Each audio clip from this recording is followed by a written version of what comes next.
పెద్దలందరికీ అలాగే ఇక్కడ మీడియా మిత్రులందరికీ నమస్కారం. మంగళగిరి నియోజకవర్గ ఎమ్మెల్యే అభ్యర్థిగా జగనన్న నాకు పోటీ చేయడానికి అవకాశం కల్పించారు. వారికి ధన్యవాదాలు తెలియజేసుకుంటున్నాను. మంగళగిరి నియోజకవర్గ ప్రజలకు సేవ చేయడానికే నాకు ఈ అవకాశం కల్పించినట్టుగా నేను భావిస్తున్నాను.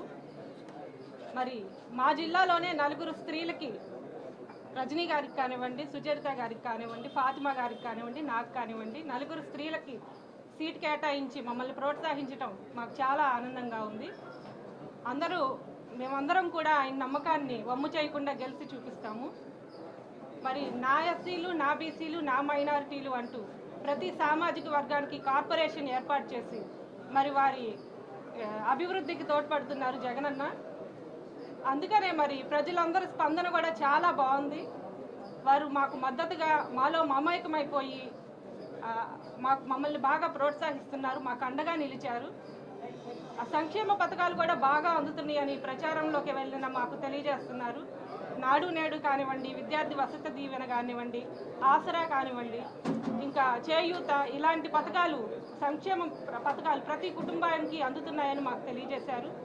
అలాగే వాలంటీర్ వ్యవస్థ కూడా బాగుందని చెప్పి మాకు తెలియజేశారు. అవ్వాతాతలకు కానీ, ఒంటరి మహిళలకు కానీ, వికలాంగులకు కానీ అందరికీ వాలంటీర్లు తమ ఇంటి ముందుకే ఈ వైసీపీ ప్రభుత్వం ఎలా అయితే వాళ్ళకి సపోర్ట్ చేస్తుంది అన్నది వాళ్ళు గుర్తుపెట్టుకొని వాళ్ళందరి మద్దతు మాకున్నాయి అని చెప్పి తెలియజేశారు. మాకు చాలా సంతోషంగా ఉంది. అట్లా ప్రచారంలో మేము ముందుకు వెళ్తున్నాము.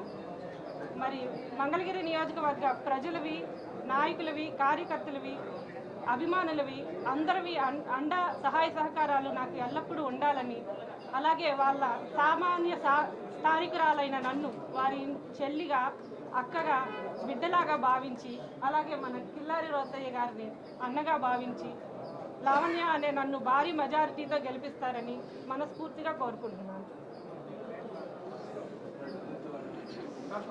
ఒక్క మాట, ఈ సంక్షేమ పథకాలు మళ్ళీ అందాలి అంటే జగనన్న సీఎం కావాలని ప్రజలందరూ మాకు గట్టిగా చెప్తున్నారు. ఈసారి 175కి 175 జగనన్నే సీఎం అవుతారని మేము గట్టిగా నమ్ముతున్నాం.